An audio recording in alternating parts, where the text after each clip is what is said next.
শ্রী শ্রীচণ্ডীতে দেবী বলেছেন, তস্মান্নমৈতন মাহাত্ম্যম পঠিতব্যম সমাহিতই শ্রুতবাঞ্ছ সদা ভক্তা পরং সস্তায়নং হি তৎ। অর্থাৎ, অতএব আমার এই মাহাত্ম্য সমাহিত চিত্তে নিত্য ভক্তিপূর্বক পাঠ বা শ্রবণ করা কর্তব্য, কারণ তাহা অতিশয় মঙ্গলজনক। অতিশয় মঙ্গলজনকেই চণ্ডীর কথা আলোচনা করলে আমাদের কি লাভ, এখন তা দেখা যাক। প্রথম লাভ কল্যাণ, ঐহিক ও পারত্রিক। দ্বিতীয় লাভ পাপনাশ ও পাপজনিত আপদনাশ।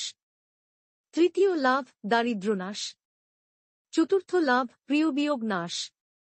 পঞ্চম লাভ শত্রু, দস্যু, রাজা, শস্ত্র, অগ্নি ও জল প্রবাহ থেকে সমস্ত ভয় নাশ। ষষ্ঠ লাভ মহামারীজনিত সর্বপ্রকার উপদ্রব ও ত্রিবিধ উৎপাত দমন। সপ্তম লাভ দেবীর প্রসন্নতা ও সন্নিধি। অষ্টম লাভ নির্ভীকতা। নবম লাভ শত্রুক্ষয়। দশম লাভ বংশের উন্নতি। একাদশ লাভ শান্তিকর্মে সিদ্ধি। দ্বাদশ লাভ গ্রহশান্তি। ত্রয়োদশ লাভ দুঃস্বপ্ন সুস্বপ্নে পরিণতি। চতুর্দশ লাভ ডাকিনী ও পুতনাদি বালগ্রহ দ্বারা আক্রান্ত শিশুগণের শান্তিলাভ। পঞ্চদশ লাভ বৈরভাব দূরীকরণ ও মিত্রতা স্থাপন। ষোড়শ লাভ রাক্ষস, ভূত ও পিশাচগণের বিতাড়ন। সপ্তদশ লাভ আরোগ্য।